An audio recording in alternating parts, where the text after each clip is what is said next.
हम क्यों करें इन्वेस्टमेंट प्रॉपर्टी में, डीएच सिटी कराची में, जब दुबई पैसा ले जाने के बाद हमें एक अच्छा रेट ऑफ रिटर्न मिल जाता है।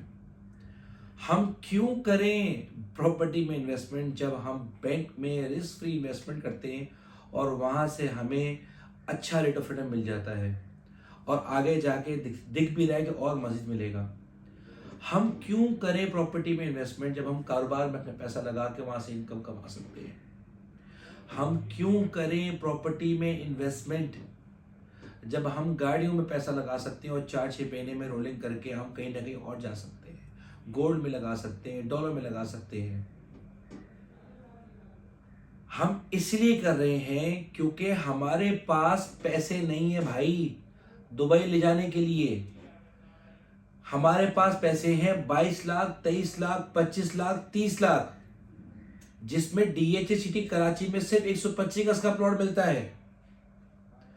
हम क्यों करें डीएच सिटी कराची में इन्वेस्टमेंट जब वो बंजर है? हम स्कीम 33 क्यों ना चले जाएं? क्योंकि हम धोखा खा चुके हैं कई दफा डॉक्यूमेंट्स में।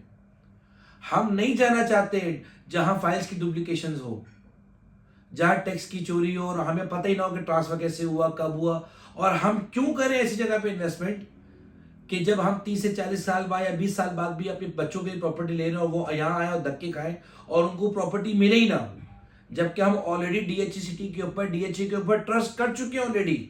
और क्यों ना करें हम डीएचटी कराची के ऊपर इन्वेस्टमेंट कि जब हम डीएचए के ऊपर ट्रस्ट करके अपना प्रॉफिट देख चुके हैं और एक दफा नहीं 12 देख चुके हैं। हमें नहीं आता स्टॉक मार्केट में काम करना, ऑलरेडी 14,000 मार्केट बढ़ चुकी है। और क्यों बढ़ी है नहीं पता, लॉजिक नहीं करना चाहते हम ऐसी स्टॉक मार्केट में इन्वेस्टमेंट जिसकी लॉजिक हमें अंदाजा ही नहीं है कि क्यों बढ़ रही है मार्केट, जबकि इंटरेस्ट रेट वही 22% पे है। आज भी हम मकरूज हैं, कुछ पता नहीं आगे क्या होगा, इलेक्शंस होंगे कि भी नहीं होंगे, हुक्मरान जितने आएंगे वो कठपुतली होंगे या अपने आप पे होंगे, उनके क्या पॉइंट ऑफ व्यू होंगे, उनकी क्या पॉलिसी होंगे, हमें तो पता ही नहीं है। तो फिर ये 14,000 15,000 मार्केट जो बढ़ चुकी है उसके ऊपर हम ट्रस्ट क्यों करें? और अगर ट्रस्ट करना भी बनता है तो ऑलरेडी मार्केट बढ़ चुकी है, हम कैसे इसके अंदर एंटर लें? नहीं कर सकते। हमें नहीं आता गाड़ियों का काम, हम नहीं जा सकते वहां पर। हमारे पास नहीं है कोई कारोबार, हम क्या करें? वहां पर यही पैसे हैं, हम जॉब पेशा लोग हैं, हम क्या करें? यही 15-20 लाख रुपए की सेविंग है, 10 दफा लोगों को पैसे देके धोखा खा चुके हैं, क्या करें?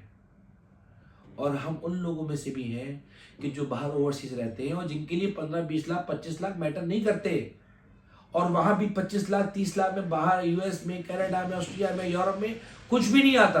तो ये जो एक्सेस मनी है हर वक्त आपकी पॉकेट में होती है। अगर आप यहाँ इन्वेस्टमेंट करते हैं तो आप लाखों रुपए कमा सकते हैं, और कमाए हैं लोगों ने। ये 3-3, 4-4 लाख रुपए की प्रॉपर्टी होती है 2003 में डीएचटी कराची की, जो आज करोड़ों की है। इसी तरह से डीएचई में भी कई दफा डी कटिंग का प्लॉट 60 लाख से 1.5 करोड़, 1.5 करोड़ से 60 लाख, 60 लाख से 30 लाख आया है। हमने खुद देखा है कि 25 लाख 30 लाख का साहिल का 300 गज का प्लॉट 3 करोड़ रुपए का हो गया। हमने खुद लोगों को यहाँ पे रोडपति से अरबपति बनते देखा है इसी प्रॉपर्टी से। तो फिर हम क्यों ना ले चांस, जबकि हमने ऑलरेडी कारोबार में पैसे लगाए हुए हैं, जबकि ऑलरेडी हमने बैंक में पैसे डिपॉजिट रखे हुए हैं। तो हम क्यों ना ले ऐसा रिस्क कैलकुलेट कि जिससे हमें कोई नुकसान नहीं है। तो इसी वजह से वो लोग जो यहाँ प्रॉपर्टी में इन्वेस्ट कर सकते हैं, ये वीडियोस ये उन्हीं के लिए होती है। और कभी भी फोर्सफुली ये कहकर नहीं बोला जाता कि अब राइट टाइम है ले लो, नहीं। बोला ये जाता है कि आज भी वक्त है, समझ लें, चीज़ों को समझ लें। हमारे पास तो लोग ये सोच के भी आते हैं डीएचटी कराची किधर है, ये कहाँ है, इसके मैप को जरा समझा दीजिए, क्या वहाँ पे डेवलपमेंट भी हुई हुई? ये वो सवाल आता है कि जिनको कुछ भी नहीं पता, कुछ भी नहीं पता। तो आज हम उनको जगा रहे हैं कि आप जागे और कम से कम नॉलेज तो ले लीजिए। जब आपको मौका लगे, 1-1.5 साल के बाद आपको मौका नहीं मिलेगा। जब मार्केट तेज होती तो वो आपको सोचने का मौका नहीं देती। आज आपके पास सेक्टर 6E में प्लॉट है, 1354 लेना है या 1345 लेना है, इस पे भी 10 दफा सोच रहे हैं कि गली के दोनों प्लॉट एक जैसे प्लॉट। एक हफ्ता सोच के बताएंगे, सोचिए, कोई टेंशन नहीं है। लेकिन ये आज वक्त है आपके पास सोचने का। जब तेजी आती है तो जैसे स्टॉक मार्केट अभी बढ़ रही है, सोचने का मौका नहीं दे रही ना, ऐसी सोचने का मौका नहीं मिलता, आपको कूदना पड़ता है। फिर तो वो लोग जो बेसिक से काम करते हैं, जिन्होंने यहाँ इन्वेस्टमेंट करनी है, प्रॉपर्टी से मोहब्बत करते हैं, उनके लिए मैं बार बार कहता हूँ कि भाई गोल्ड भी हो गया, डॉलर भी हो गया, गाड़ियाँ भी हो गई, स्टॉक मार्केट भी हो गया है। जब किसी चीज़ ने चलना होता है तो कोई लॉजिक नहीं होती, सट्टा है सट्टा, पैसा लोगे भाई आप भरपूर है, वो किसी भी चीज़ को चला देते हैं। यहाँ से उठेंगे, मार्केट जाएंगे, प्याज को चला देंगे, वो टमाटर को चला देंगे, उनका बस नहीं चलता, वो कफन के कपड़े को भी चला दें। तो सटोरिये ऐसे होते हैं। कहने का मकसद ये कि अपने आप को तैयार रखें, नेक्स्ट बारी प्रॉपर्टी की भी हो सकती है। जज़ाकल्लाह खैर।